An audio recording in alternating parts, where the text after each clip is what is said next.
আসসালামু আলাইকুম।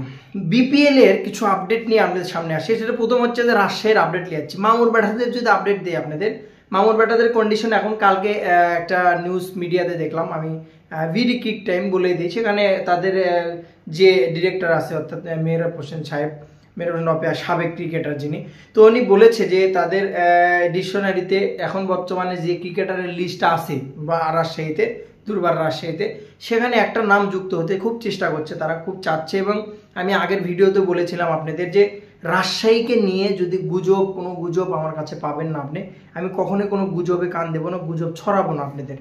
যেটা কথা হচ্ছে ফখর জামানকে নিয়ে, ফখর জামানকে নিতে চেয়েছে এবং নিজে মিডিয়াতে মেহরাব সাহেব নিজে প্রকাশ করেছে, যে জানিয়েছে যে আমরা ফখরের সাথে খুব চেষ্টা করছি কানেকশন করার জন্য, এখনো 100% শিওর না। আচ্ছা, ফখর জামানকে কেন নেবে বা কি কারণে ফখর জামান আসতে পারে বিপিএল এ, এটুকু একটু বলে নিই।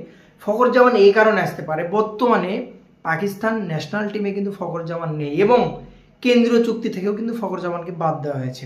তার একটা প্রুভ করা লাগবে, নিজেকে প্রমাণ করার জন্য একটা জায়গা লাগবে, একটা সিচুয়েশন লাগবে, একটা টুর্নামেন্ট লাগবে, যেটা তার জন্য বিপিএল আমি মনে করি মামুর ব্যাটার যে টিম আছে, মামুর ব্যাটার টিমটা কিন্তু অরিজিনালি কিন্তু একটা লাইকলি হতে পারে। কারণ যে সময়টা বসে আছে ফখর জামান, জানেন আপনি ফখরের ব্যাটিং স্টাইল, তার স্ট্যান্স, তার ছক্কা মারার স্টাইল, হিজ এ পাওয়ার হিটিং ম্যান যাক বলে একবার। আমার কাছে খুবই ভালো লাগে ফখর জামানের ব্যাটিং স্টাইল, ভাই ফখর জামানের ব্যাটিং স্ট্যান্ড আমার কাছে সব কিছুই মোটামুটি কিন্তু ভালো লাগে। তো সেদিক থেকে যদি আমি আপনাদের বলি, সেটা হচ্ছে যে ফখর জামানকে কিন্তু এই পাকিস্তান ক্রিকেট টিমে যে নিল না, এবার পাকিস্তান ক্রিকেট টিম থেকে যে এবার বাদ দিয়েছে, এটা কিন্তু ভাই আমার কাছে খুব কষ্টজনক লেগেছে, আমার কাছে খারাপ লেগেছে। কারণ তাহলে পলিটিক্সের কারণে কিন্তু বাদ পড়ে।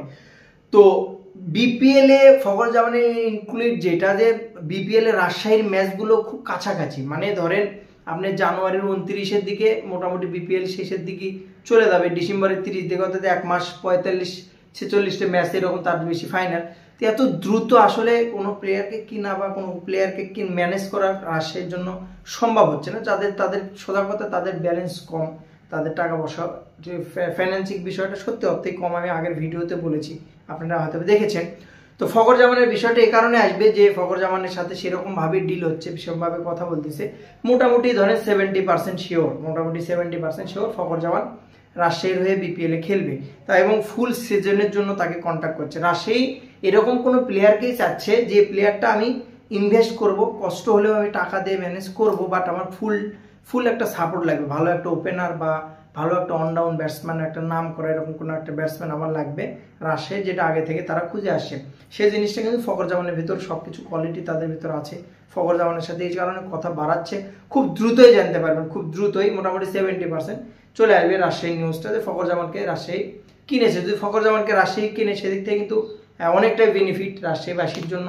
এবং রাজশাহী বিপিএল এর টিমটা একটু জানেন একটু প্রবলেম, হয়তো বা সবাই ভাবছে একটু দুর্বল, বাট আমি মনে করি যে রাজশাহীর যতগুলো পারফর্মার আছে, যতগুলো পারফরমেন্স করেছে, যতগুলো এনসিএল এবার যে এনামুল হক বিজয় থেকে শুরু করে, দেখার মতো ছিল ভাই, পারফরমেন্সগুলো অবশ্যই দেখার মতো ছিল। কারণ যথেষ্ট ভালো, 150 রানের ইনিংস প্রত্যেকটা, ইয়াসির রাব্বি সবাই কিন্তু ভালো পারফরমেন্স করেছে। সেদিক থেকে যদি ফখর রাজশাহীর সাথে যোগ দেয়, তো বেস্ট অফ লাক, অবশ্যই ভালো হবে, এটা ভালো কিছু হবে। এবারে বিপিএলটা আরো জমজমাট হোক, আরো ভালো কিছু করুক রাজশাহীর জন্য, বেস্ট অফ লাক, ভালো থাকবেন, আসসালামু আলাইকুম।